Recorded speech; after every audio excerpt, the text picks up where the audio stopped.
The night Caleb Holt walked into the Silver Spur Saloon in Dusty Creek, Wyoming. The year was 1873, and every man in that smoke-filled room knew what was about to happen, because every man in that room had already decided it. They had decided it before he pushed through those swinging doors. They had decided it before the fiddle player struck up his first cheerful note. They had decided it the moment word spread through town that old blind Caleb, the one-time cattle driver who had lost his eyes to a branding fire 3 winters past, was going to walk into that dance hall and ask someone to dance with him in honor of his late wife's birthday. And not one single soul in that room intended to say yes. Not one soul, until a stranger rode in from the desert, covered in red dust, and carrying nothing but a worn leather saddlebag, and a silence about him that made even the toughest men in Dusty Creek feel something they couldn't quite name. Asterisk if you believe in kindness, second chances, and the kind of faith that changes lives. Please like this story, leave a comment, share it with someone who needs it today, and subscribe so you never miss another tale from the frontier. This one is going to stay with you. Asterisk. Caleb Holt had not always been a man people pitied. There was a time, not so long ago that the old-timers had forgotten, when Caleb was the finest horseman in all of Carbon County. He could read the sky like a preacher reads scripture, and he could drive a herd of 500 longhorns across the Platte River without losing a single calf. He stood 6 feet tall with shoulders broad as a barn door and hands roughened by 30 years of rope and leather and honest work. His laugh was the kind that made strangers feel like old friends, and his wife, Margaret, sweet, dark-haired Margaret who had followed him west from Tennessee in 1861, used to say that when Caleb laughed, even the prairie dogs stopped to listen. But the fire of January, 1870 had taken everything in one terrible evening. A branding iron had fallen wrong in the chaos of a late-night cattle emergency, and the embers had done what no outlaw bullet had ever managed. They had stolen the light from Caleb Holt's world forever. He woke in the ranch house with bandaged eyes and a silence around him that was different from all the silences he had known before. Margaret held his hand through those first dark weeks, whispering prayers and reading him scripture by candlelight, promising him that God had not forgotten his cowboy.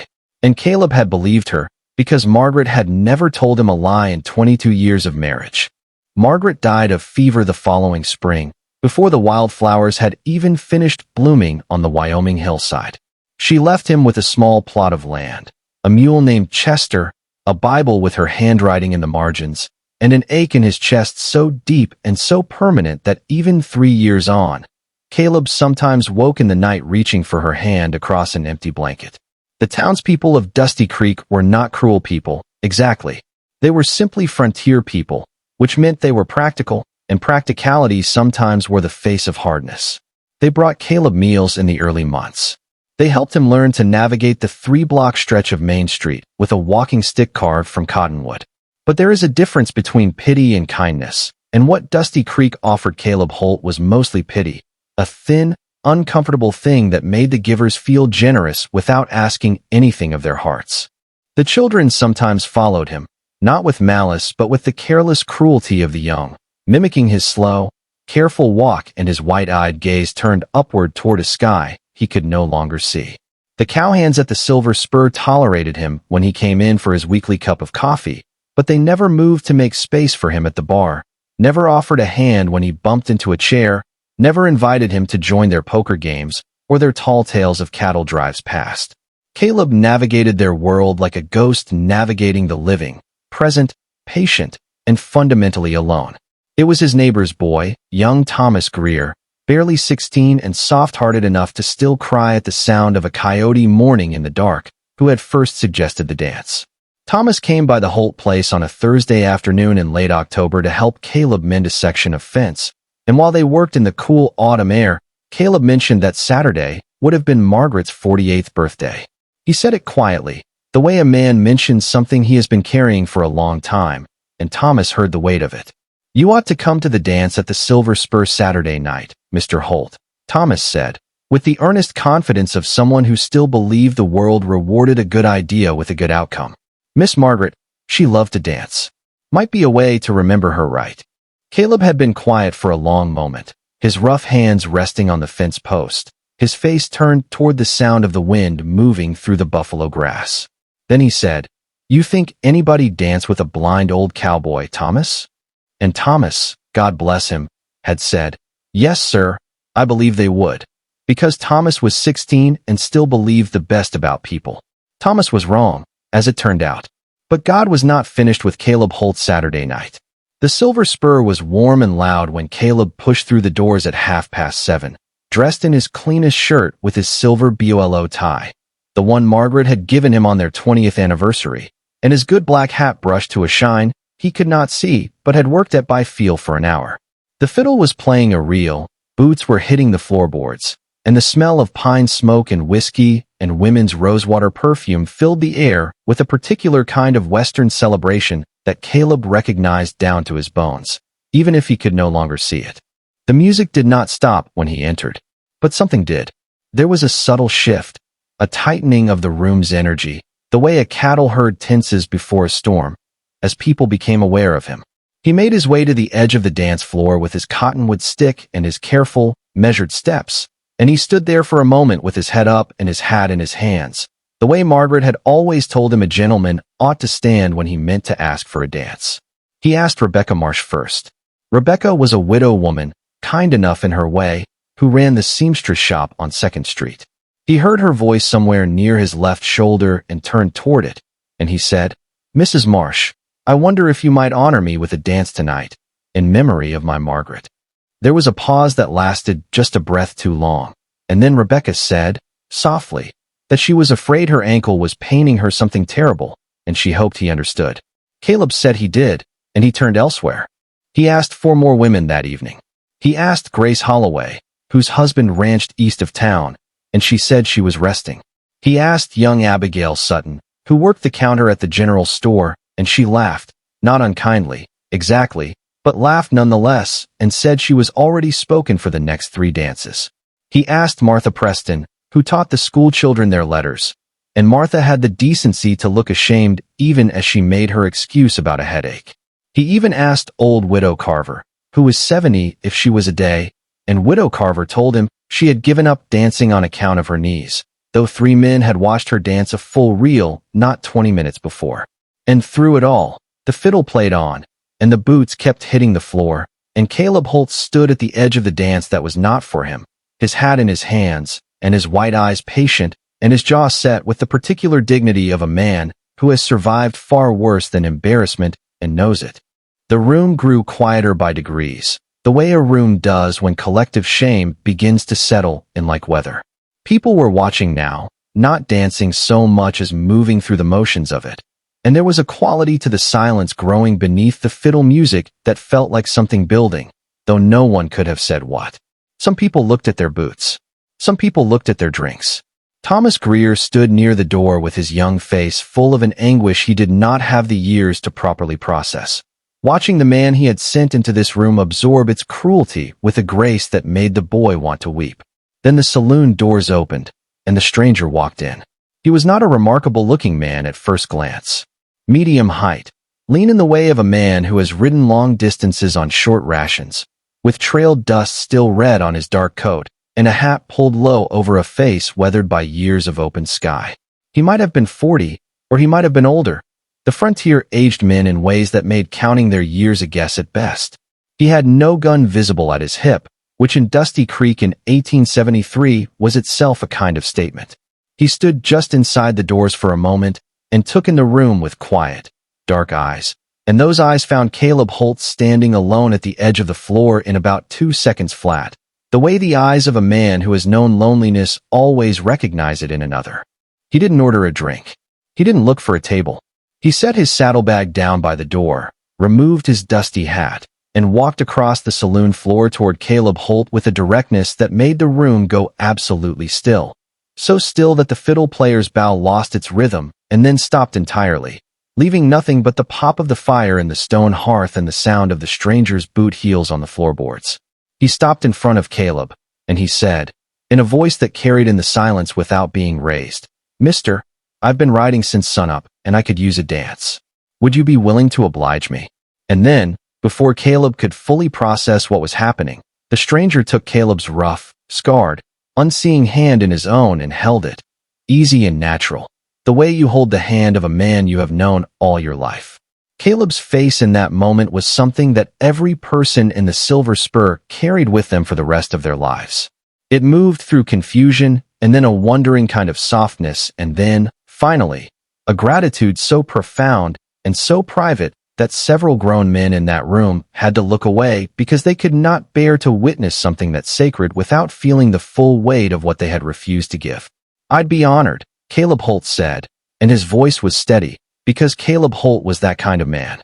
The fiddle player, Jimmy Tate, a Mexican-born musician who had played in saloons from El Paso to Cheyenne, watched this for exactly 3 seconds, and then he put his bow to his strings and began to play the most tender waltz he knew, slow and sweet and aching, a melody that seemed to understand exactly what the moment required.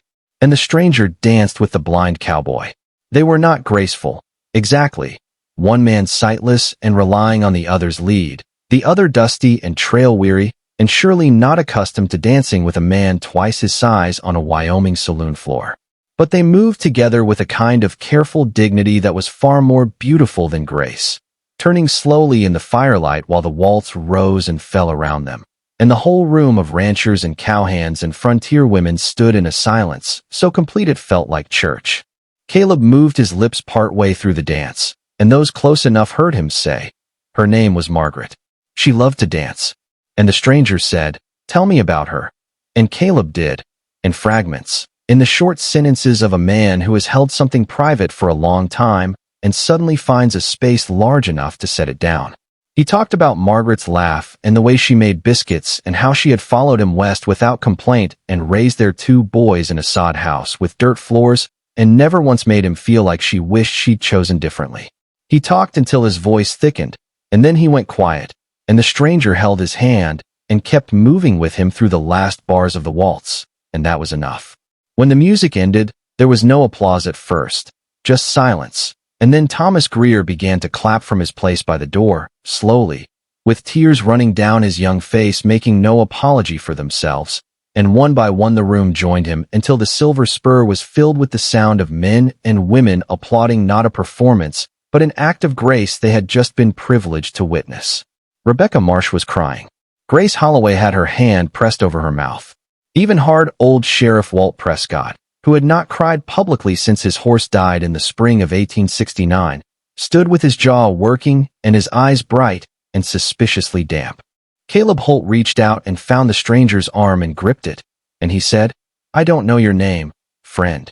And the man told him. He gave the name quietly, just between the two of them, and whatever it was, Caleb nodded as if it was exactly right.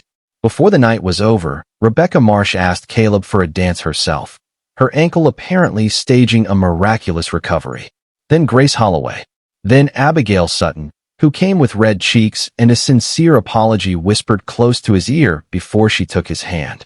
An old widow Carver, whose knees apparently had opinions about shame that they didn't have about dancing, stood up and waited her turn with the rest of them. The stranger stayed through 2 more songs and then slipped away into the Wyoming night as quietly as he had arrived, leaving nothing but his boot prints in the dust of Main Street and a saddlebag that, when Thomas Greer ran out to return it, turned out to contain nothing but a worn Bible, old, with someone else's name in the cover, and a single pressed wildflower of the kind that blooms in spring on the Wyoming hillside. Nobody in Dusty Creek ever fully explained the stranger. Some said he was a drifting ranch hand working his way toward the Montana cattle ranges. Some said he was a circuit preacher who traveled without a collar. Old Jimmy Tate, who had played music long enough to develop theories about the people who appeared in his saloons, said simply that some men were sent rather than arrived, and that the distinction mattered more than the explanation. What they knew was what they saw. They saw a blind cowboy stand at the edge of a world that had quietly decided to leave him out of it, and they saw one man choose differently, and they saw that one choice remake the entire room. They saw shame become grace. They saw a closed door become an open floor. And they saw Caleb Holt, who had walked into the Silver Spur that night carrying 3 years of grief and a dignity so hard-won it shone like polished silver, walk back out of it 2 hours later with his head high and something in his face that Thomas Greer, who loved him like a grandfather, recognized immediately and could not name until he was much older. It was peace. Caleb Holt lived 12 more years on his small piece of Wyoming land. He never regained his sight. He never stopped missing Margaret. But he came to every dance the Silver Spur held from that October onward. And he was never without a partner again. Not once. Not for a single song. The town of Dusty Creek had learned something from a stranger with a dusty coat and a steady hand. And frontier people, when they learn something true, tend to keep it. He kept the pressed wildflower. He couldn't see it, but Thomas told him it was yellow, and Caleb said that was right. That Margaret had always loved the yellow ones best. He kept it in Margaret's Bible, between the page where she had written, "God is not finished with his cowboy," in her careful hand, and the page she had marked with a small cross, the one that said asterisk, "Love bears all things, believes all things, hopes all things, endures all things." Asterisk.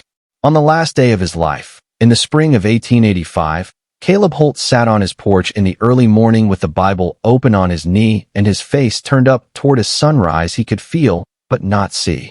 Thomas, a grown man now with a family of his own, sat beside him. And Caleb said, "You know what I think about that night still, Thomas?" Thomas said he didn't. Caleb said, "I think the Lord sent that man because I needed to be reminded of something I'd forgotten." Thomas asked what? Caleb said, "That I was still worth dancing with." He died that afternoon, quietly, in the same chair, with the Bible in his lap and the wildflower in its pages, and the Wyoming wind moving soft and warm across the porch as if the world was being gentle on purpose. They buried him next to Margaret on the hillside where the yellow flowers come up every spring, and on his stone they carved what Thomas had asked for, what the whole town of Dusty Creek agreed was exactly right. 6 words that told the whole truth of Caleb Holt's life, and the stranger's gift, and everything that one act of ordinary courage had built. He was always worth dancing with. Asterisk before we end. Tell us in the comments, where in this beautiful world are you watching from? And what is the one thing this story of Caleb Holt taught your heart today? We read every single one, and your words mean more than you know. Asterisk. The frontier was a hard and unforgiving country. It broke men who were not careful, and it unmade plans that were not humble, and it had very little patience for anything soft.